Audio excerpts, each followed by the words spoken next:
Alright. So, it's my first live. Never been live before, so forgive me. And also forgive me for the noise in the background. I wanted to do a live as a video that's already posted, so I don't need to do a video and then post it.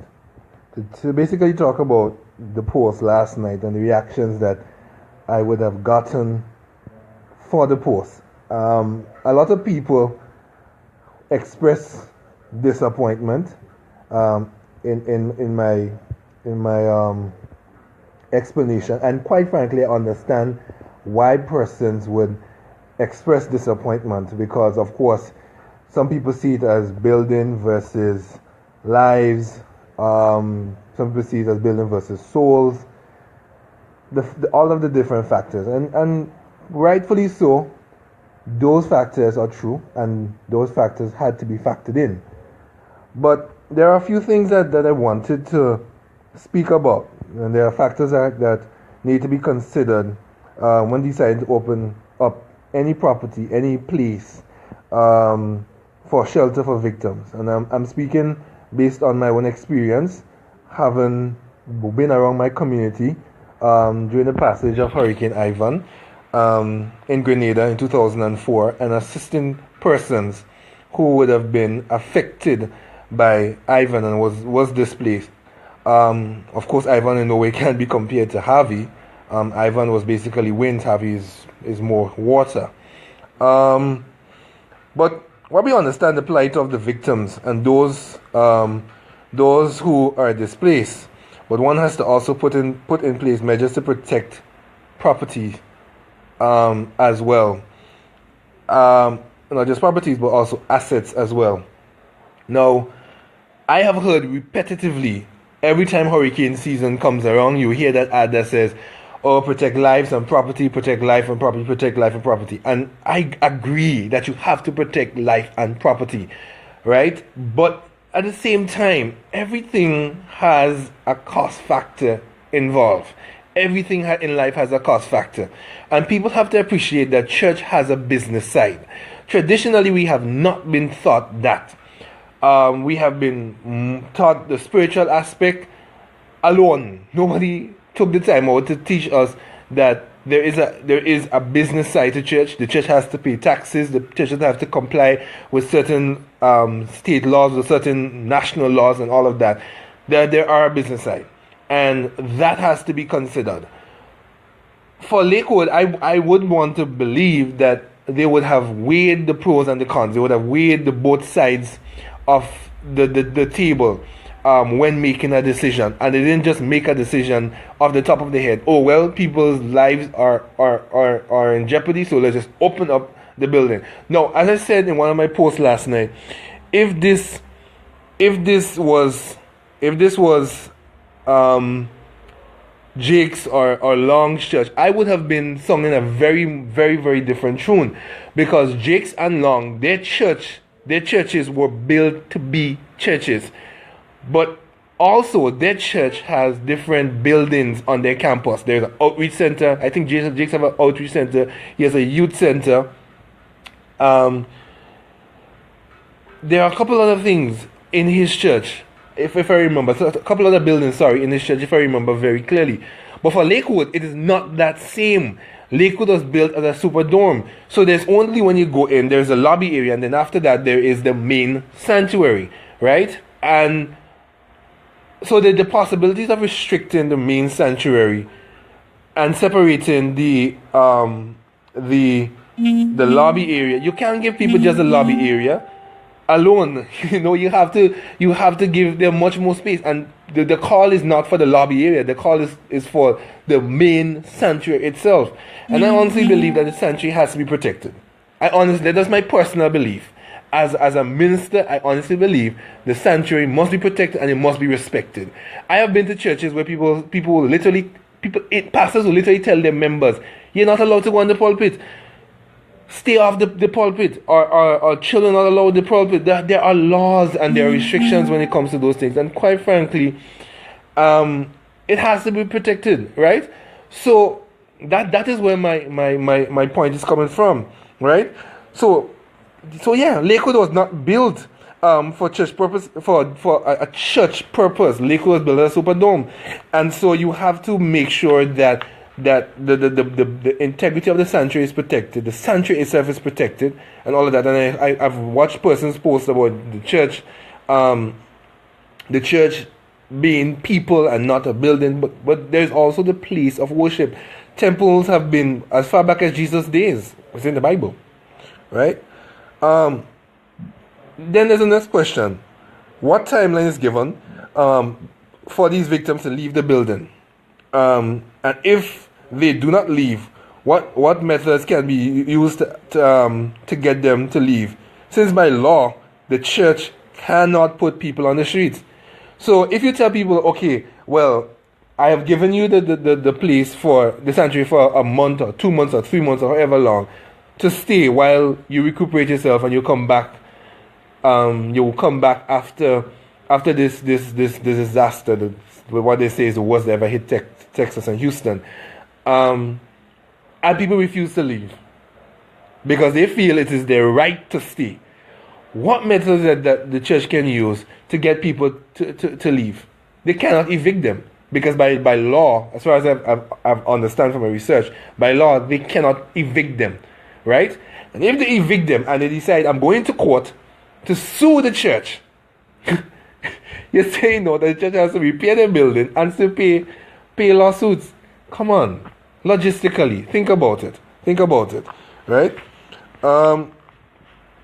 There's life after Harvey. There's life after any natural disasters. There's life after, right? And measures are put in place to ensure that Lakewood comes back to some normalcy after the disaster. We have to ensure that,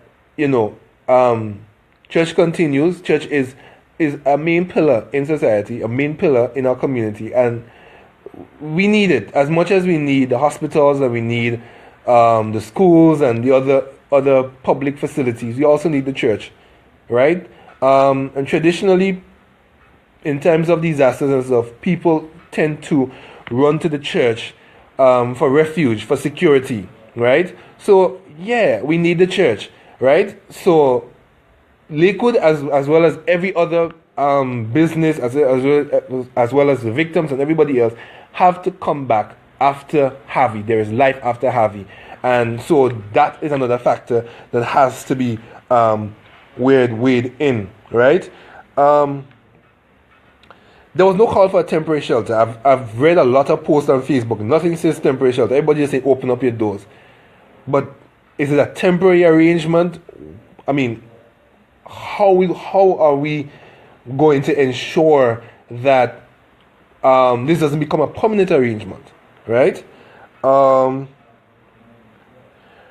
let me also change my tone a little bit here and criticize Lakewood in the same breath.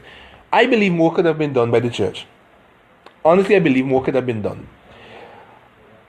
And I believe a greater presence should have been felt by Pastor Osteen. I think that he should have been on the ground.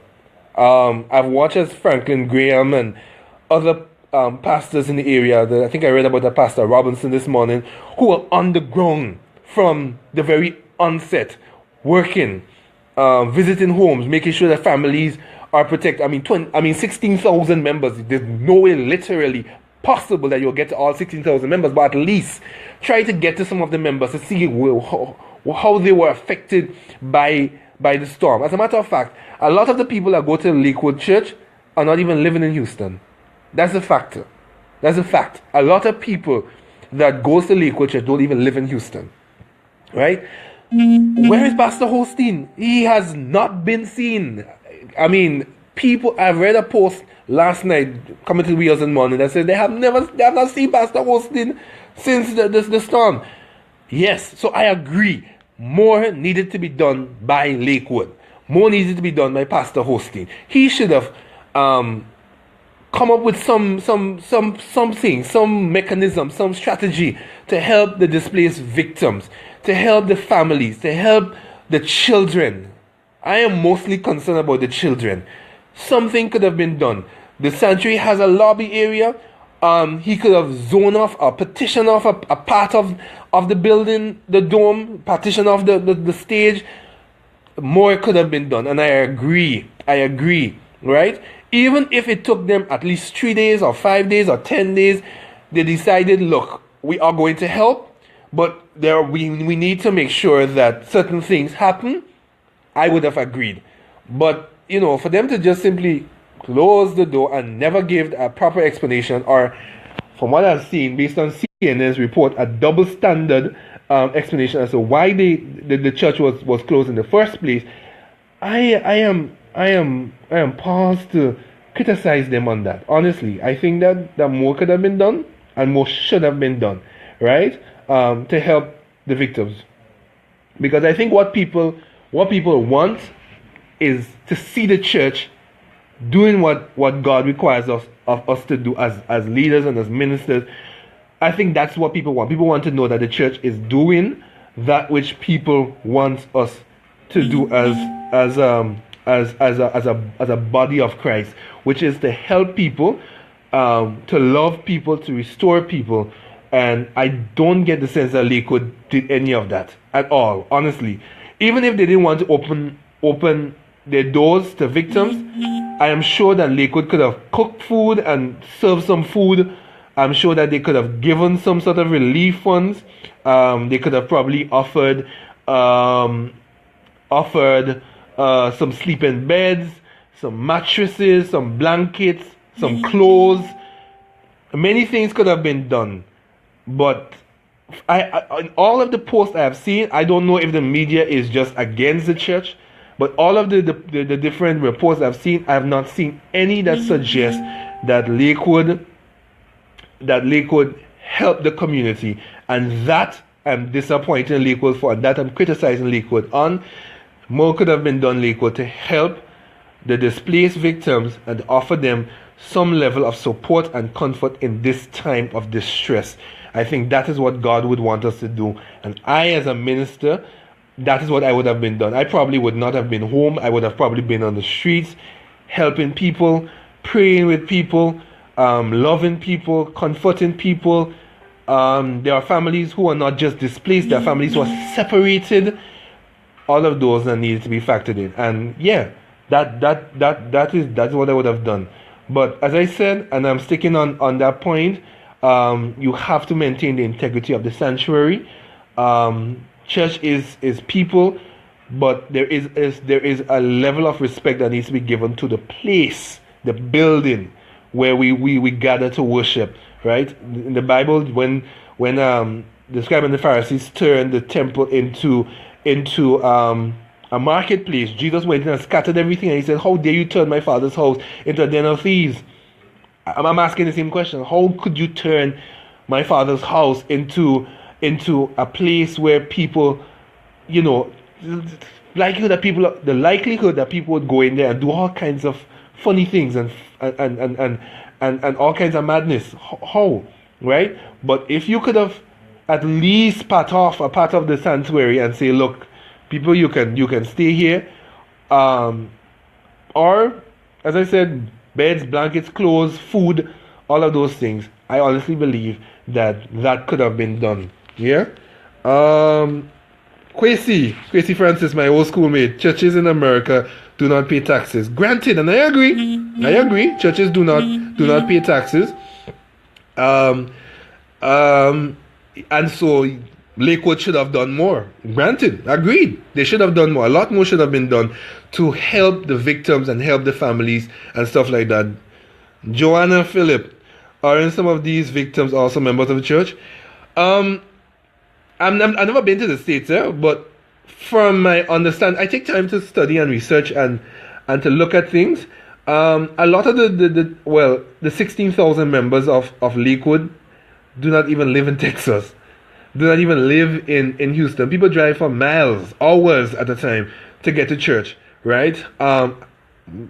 Yes, there are persons who maybe would displace are members of the church, and that's why I said more should have been done. Pastor Osteen and his team, his leadership should have been out there in the community, looking for their members, securing their members, offering support and comfort to the families and stuff. And not just the members, but every single person who has been affected by this natural disaster. The church should have been in the community, on the ground, meeting with people, offering support to people, etc. I definitely agree. How would it be, Shadi? How would it be a permanent arrangement? Jesus Christ, it's something that needs to be done in a time of need. And I agree, but I never said it was a permanent arrangement. I'm saying, my comment is, in what measures, and Shadi, you live in the States, so you would know, what measures are there to ensure that when Lakewood requires back their building, or when Houston is at a place of normalcy again, and Lakewood decides, I need back my building. Remember, these people don't have homes, right? And so they would need a living arrangement. So the state will need to provide living arrangements for them. What measures are in place to ensure that after these persons would have lived in the sanctuary for however long, that they are being transferred to some place, some space until they regain their life. You can't put them on the streets. You can't put them on the streets. So what are they going to do? You can't put them on the streets. They can take it to court. They can sue you. What is the church supposed to do, right? I am just simply saying, people, look at it from a both angle, from the church's standpoint as well as from the victim's standpoint. Look at it and don't just blame the Baptist church because, oh, it's a church and it's a prosperity preaching thing and it's a church that money making business. I'm saying look at it from the both standpoint. Jerome Delpesh, soldier, you sound confused. Safeguard your reputation, quit. I'm not confused. As I said, look at it from the both standpoint and let's make a rational decision on this and not just bash the church because it's a church and it's a free-for-all. Joanna, again, can we compare cost of life versus cost of capits? I would love to be a fly on the wall when Pastor gave accounts to God for the lives of those capits. I'm not sure how to respond to that. Capits, capits can be changed. Chairs and furniture can be changed. I mean, it comes at a cost, but it can be changed. I am advocating I'm advocating to protect the integrity of the sanctuary. That's what I am advocating for. I'm not advocating against persons being in the church. I'm saying open the damn church doors already, like seriously. But I'm saying protect the integrity of the sanctuary, right? Lakewood could use that as an opportunity as well. I remember growing up, there was this thing called Unshackle, where there was this refuge center and they would open their doors to people and some people would come in and while they're there they get clean clothes, bed, but they preach to them. So Lakewood could have used that as an opportunity to minister to people as well. But I'm still advocating protect the integrity of the sanctuary, right? And there's no value that could be placed on life. But at the same time, folks, at the same time, we have to look at it from the both sides of the table and not just one side. Shadi, Jerome, if he sounds confused again, Shups, let me come out of here and then post. Alright, Shadi. Greetings, sir. Good to see you. Good to see you alive. Oh, alive? Hi, David. I'm alive. Not sounding so intelligent right now. The ultimate mission of a pastor is to work towards saving lives, souls, not build up buildings. I agree. And that's why I'm come back to my previous statement that Lakewood could have capitalized on this, but I think what I'm not the fly on the wall inside of Lakewood, so I don't know what is the reasons. But all I'm saying is there are factors to be considered on both sides of the table and not one. And we need to factor in those both factors when a decision needs to be made. As I said before, protect the integrity of the sanctuary, but at the same time, Lakewood could have capitalized on this opportunity to minister to lives. Shade, again, the sanctuary is nothing without the people in it. You don't need a building to worship. a church is wherever people choose to gather to worship. I agree, Shadi. I agree. Do you even believe in God? You're talking about the will provides all the needs, including make sure a new better building is provided should the need arise. Jerome Delpesh, we have to understand that Lakewood, Joel Osteen, TJX, I forgot the new pastor of Newbert. I forget his name. Creflo Dollar. These pastors have been labeled as prosperity preachers, right? And they have a negative image. They have been plastered all over social media, all over YouTube, all over Google as being wicked, greedy. All kinds of names have been labeled on them. The likelihood of them coming back to ask for support to build their church is not going to happen. People are not paused to believe prosperity preachers again as they used to. A lot of people, I believe personally, attend these churches just to say I attend these churches. But the truth of the matter is,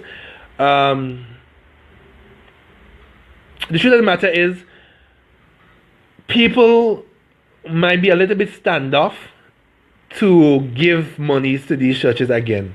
That's the truth. There might be a bit standoff. Especially Joel Osteen lives in a mansion. God and all knows why. I'm not even going to judge a man on that. That he and God go work that out. That's not my business. People are paused to give again, and I think that probably could have been a deterrent factor as well.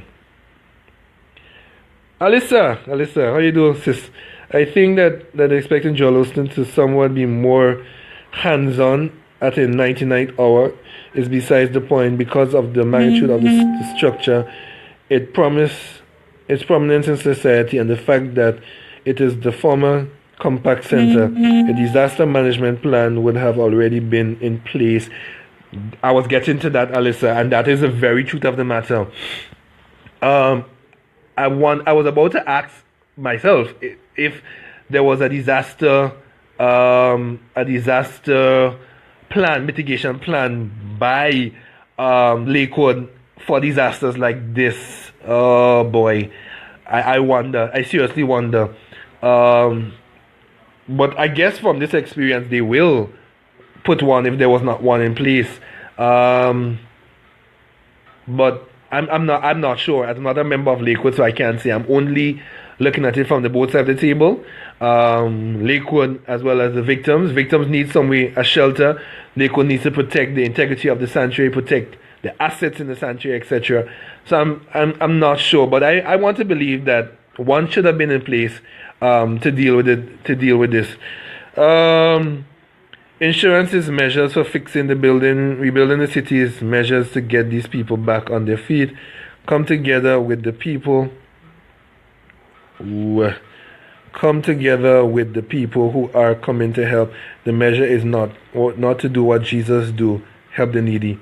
I agree. I am totally with you on that, Shade. I'm totally with you on that. Rebuild the city, rebuild the church. If the church is insured, but remember as well, guys, while insurance is something to ponder on, there are clauses in insurance, right? There are clauses in insurance, and I doubt that this is a factor for coverage in terms of these being destroyed or being damaged by persons after a natural disaster. I wonder. I honestly wonder. Exactly, the sanctuary will be restored. I can really comment on this as I wasn't following from the start. However, the church named as an emergency shelter, no, Lashana, I don't think they were.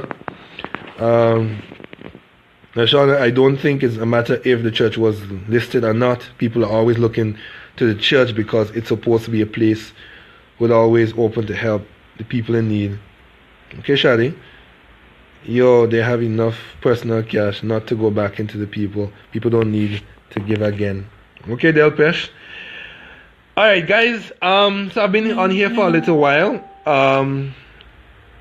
As I said, I'm only in defense of the church because I realize that people like to bash the church. And the church needs to do this, the church needs to do that, the church needs to do the other.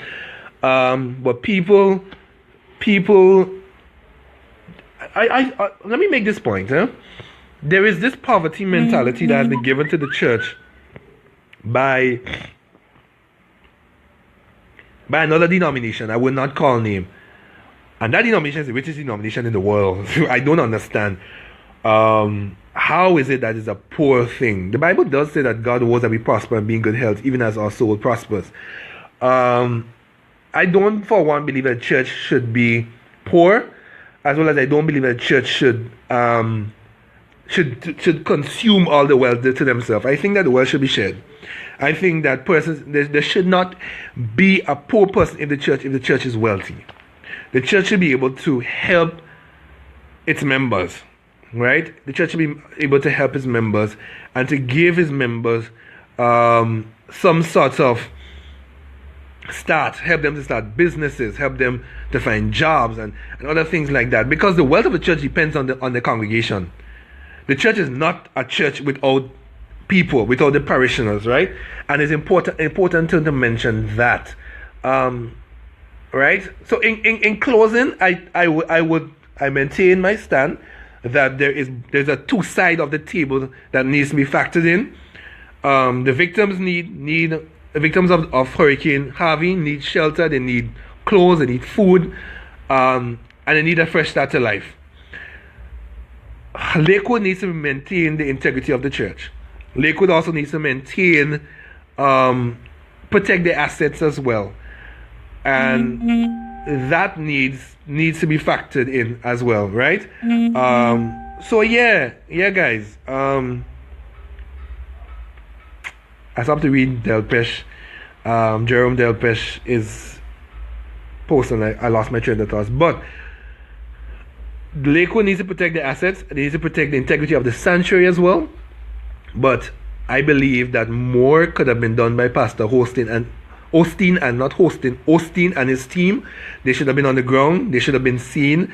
They should have been there to offer support, or blankets, whatever the case may be. They should have been there to offer some sort of support to the victims and to help them to some level of normalcy after this dreaded disaster, right? So all of those factors needs to be considered. Lashana, the reason why I asked is known for community have emergency shelters around disasters such as this. So what I want to know, was there a fact that the shelters are full and needs more places for victims? I don't think so. I think what happened is this was started by persons who I personally believe is against the church, right? There are persons who generally is against Joel Osteen and them and these kind of pastors because they think that they live lavish lifestyles, etc. I think that this conversation was started by someone of that nature, right? And they did not, at this point, I think only CNN so far has contacted Osteen for a comment. Everybody else has just been commenting off the top of their head. Oh, it's a mega church, open the door, right? There are more victims, however, than the shelters provided. I have read, right? And so there's a need to open the church. Accepted, granted. But I think that some time needed to be given to Osteen and them to make whatever arrangements, so that when the church is open, that certain things could have been protected. We do not know the nature of the people that we are exposing the sanctuary to. Believe it or not, we do not know. We do not know. And so certain things had to be put into place, or the mechanism had to be put in place before you can open the church as a shelter. I do not have information on if the church was named as a shelter. And if the church was named as a shelter. And if the church wasn't named as a shelter, my question is, why didn't the city of Houston propose to Osteen and his congregation that the church be made a shelter for victims? In that way, arrangement would have been made if the church is damaged for repairs, as well as partition off parts of the sanctuary. Some kind of arrangement would have been made. That I don't know. There's no information on that. As I said, I'm not in the US, so I cannot see. Right? But I'm only going based on the information that I've read and I understand, and from basic common sense and basic knowledge as to how church works. Actually, I did a course on business, the business inside of church. So that's why I am very versed as to what sorry, I'm touching that again. I'm very versed on the knowledge of the business side of church, and that's why I can speak on it. Not just the members help the community protect assets. All that cannot be more important than shelter people. Jerome Del Pesce said that the assets that the congregation has paid for, also the blankets would have gotten wet in the flood waters. Yes, Joan. We don't think we know that they live. We don't think we know that they live lavish lifestyles. We know. So guys, let me leave it here for now. Let me just leave it here for now and say that that I am disappointed in Lakewood as well, but I'm also not bashing them. I'm seeing it from a 360-degree angle, right? Buildings like the Superdome that Lakewood and them is housed in is in the millions to insured. But I think that the state of Texas should have also, well, the state of Houston should have petitioned them for the church to be a hurricane shelter if it wasn't, so that persons would have been able to move in because there would have been arrangements for. But I want to say to people that don't bash the church because, oh, it's a church, and because it's a church, I can bash them, because the church is always supposed to give. I think that we need to weigh the both sides of the coin, and ensure that we have a greater understanding, right? Church are people are church, but there is a building, and the building is a place of worship as well, and the integrity of the building must at all times be protected. Thanks for viewing, guys. Have a great day. God bless you all.